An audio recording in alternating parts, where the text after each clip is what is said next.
Hello friends and enemies, welcome back to Happy For Now. I'm coming back with a 1 year with my Oasis update and to talk a little bit about the Paperwhite Signature, which I have purchased. I think I said to somebody, I was like, around tax refund time, I will pick that up. Tax refunds happened, I picked it up. So I do have the newest Kindle Paperwhite. I have the ad-free version, so it shows the book cover of whatever I'm reading right now on here. Let's get into it, I guess, because honestly, I don't have a lot of new things to say about my Oasis after a year in, but I did solicit Instagram and Twitter for any questions y'all might have about the two devices. The biggest thing to note with all Kindle Paperwhites Oasis is these are the e-ink screens, which means they are not in color, and I do not recommend them for reading comics or manga. You can do it, but I do not think it is the most conducive reading experience. I think you'd be better off picking up your phone and going that route, personally, if you don't have a tablet, or picking up a Kindle Fire tablet to read with. Now, the biggest change with these two devices, like the biggest difference is that the screen on the Oasis is still a smidge larger. So hold on one second. Yeah, the Oasis screen is slightly larger. Let me hold them up for you to see. But not by much, maybe an inch, I believe. This is not a review coming from the standpoint of like tech, because though I do like tech and I like PCs and all this stuff, when it comes to my e-readers, I really don't care enough to be like, yeah, this is that and this is this. So let me show you the biggest difference, in my opinion, to the two devices. Is this is the Oasis in my left hand. It'll be right to you, but if I flip it, it auto rotates to be the correct direction, which is really nice. And I really like that, particularly when I'm reading in bed at night. So if I'm on one side and I roll over, it's very easy to reorientate my Oasis. Whereas this one, I have to like switch hands. It's not as simple.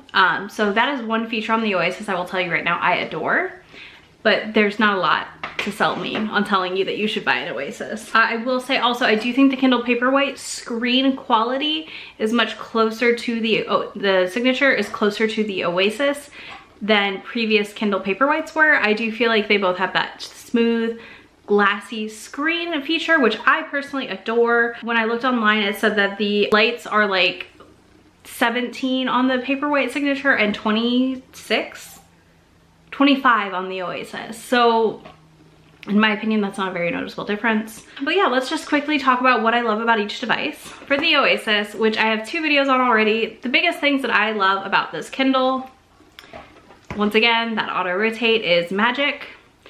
I love my little page turner buttons. These are really nice. That ergonomic hand grip does nothing for me. I don't know if my hands are too small, but for me, I was hoping the Oasis would alleviate some hand cramping issues I had, but the pop socket situation with this helps, but this on its own does not help with my hand grip issue that I have. I still hate the battery on this. I will say that as I've used my other device more, the battery on this has been less of an issue because I'm not going for long marathon reading sprints.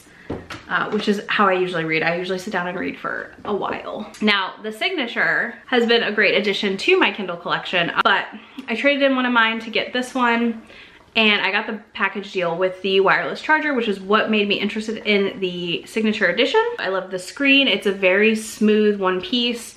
It has a nice sheen. It cleans off nicely. I haven't really had any issues. This fits a little easier in my bags for everyday carry. But again, the Oasis is really not that much bigger to fit in your bag. I also have loved that I can leave the Wi-Fi on this and immediately sync things.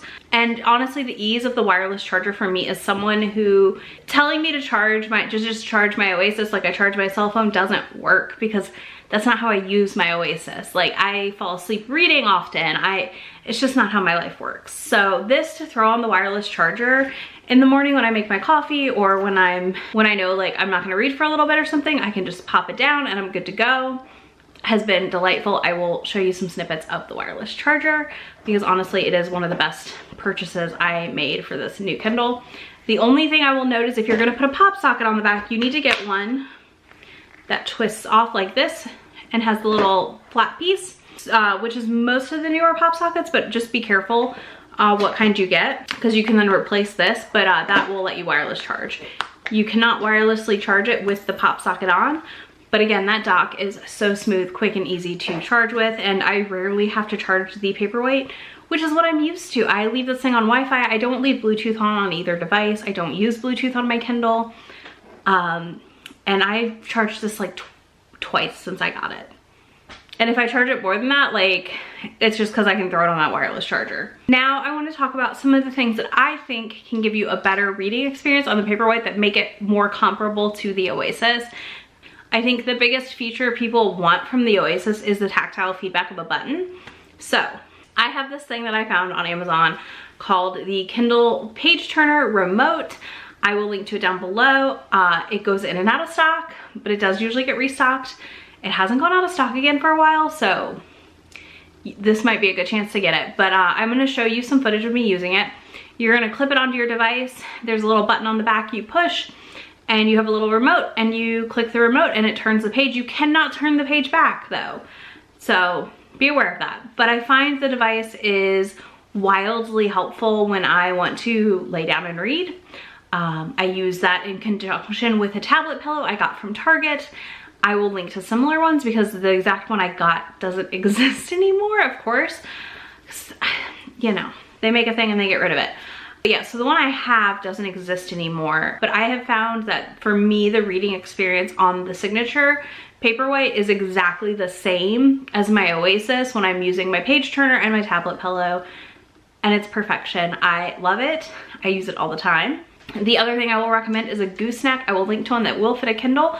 So these are clamps with like the bendy piece. I do not know where mine is right now, but you can attach it to things and use it to hold your Kindle and use the page turner to read with. I have done this at night in bed. I've attached it to like my nightstand drawer and had it stuck up over the bed, and I can lay down on my back and I can read at night. It's very nice, very comfy. My only downside is like you have to really push it out of your way so you don't like drop it on yourself in the morning. But if, like me, you sometimes drop your Kindle on your face in the middle of the night while you're reading and you fall asleep, this is a great solution to avoid that. But yeah, I think those three things honestly elevate the Kindle experience anyways and can get you in a pretty comparable place to having an Oasis without the battery issues, which honestly are still my biggest deterrent.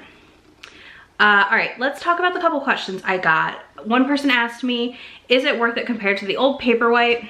I think it's a hard sell. If your old Paperwhite is like really old, like old, like I had a pre-2019 Paperwhite and upgraded, yes, I think it's worth it. But if you have one of the newer Paperwhites, I do not think this upgrade is worth it probably for you. If you have an old Paperwhite that you think is laggy, I recommend that you do a factory reset on it. You will lose all the books that you have downloaded onto the Kindle, but as long as they're in your Amazon library, you can re-download them. So it's not like you're deleting all your books or anything like that, okay? You're just gonna do a factory reset, and that usually helps with any lagginess. I've not noticed too much of a change. I think the page turn on the new Paperwhite is slightly faster, and I do believe the bezel, so this black line here, right, the bezel is slightly slimmer on the Paperwhite, and like obviously the screen size is just a little bit bigger. So maybe a little bit noticeable, but I don't think it's noticeable enough to justify a whole new device unless you really want wireless charging, and then I would spring for it. One of the other questions I got asked a couple times was, which one do I use more? And I think it's pretty split. I've only had the Paperwhite for about a month now, so I'm still pretty new to it, the new one. I think that because of how I have the buttons and everything set up, I am using the Paperwhite more because it's the one that lives in my living room on my tablet pillow with the page turner on it, and I just sync them all up, and I usually lay down and read, or like recline and read with the tablet pillow in my lap, which I love. But at night, I prefer using my Oasis in bed because again, that auto page rotate is just a lifesaver at the end of the day, and I still reach for that device. I also haven't like synced everything between the two devices, so like my Oasis has some arcs on it that aren't on my Paperwhite, so sometimes I reach for that one instead. It really truly varies, which is fine. Like there's no problem with that. I think again, it's really hard for me to justify the cost of the Oasis to y'all because I do think it is expensive and I don't think it's for everyone. And at the end of the day, my final thought is if you are like me and someone who A, is not gonna be good about charging things, B, likes to read in long marathon reading sessions, like I will sit down and read a whole book like for 3 hours, right? As a romance reader, like that's pretty normal. And in a 3 or 4 hour session, my Oasis may drain to 25% battery, and like that sucks. I've had it die on me in the middle of the long reading session. So it's hard to be like the Oasis is the device. I don't think they're the best e-reader device out there, but I don't think it's a bad choice if it's what you already own. But I wouldn't be like, yeah, you should spend $200+ on this. So they're $280. You literally could buy the Paperwhite Signature, the page turner, and you still wouldn't be at $280. So I can't recommend the Oasis as the investment piece with the battery issues, like knowing that there's such an issue with them. And I just think the Paperwhite with the accessories honestly is an amazing option. It kind of gives you the best of both worlds. Also, if you already own an e-reader, you can just buy those accessories and you're gonna spend $50, let's say, between a pillow and the page turner and be good to go. Like, depending on what pillow you get, there's expensive, you know. You can find a cheaper one though. And you're gonna have a very similar experience, in my opinion, to the Oasis with the button clicker if you want that tactile feedback. But if you are someone who wants to read in small bursts and wants that slightly larger screen size, I don't think the Oasis is a bad choice for you. I just would be looking on like the lost baggage website and places like eBay or Facebook Marketplace to pick up one used. Because at the end of the day, I just do not think you should spend the full price on Amazon for one of these at all. That's all I got. If you have an e-reader, let me know which one you have in the comments. And if you don't want to do that, you can leave me a stack of book comments, because the e-reader life saves me from carrying around such a big stack of books, and it's amazing. I love it.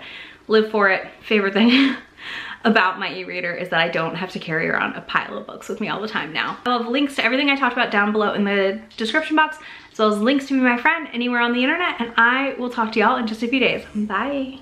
Already packing, come with me. I'm not really asking. We'll get away to a place where we don't know. About to see the world in action, what we can be. Life with no distractions. We'll get away.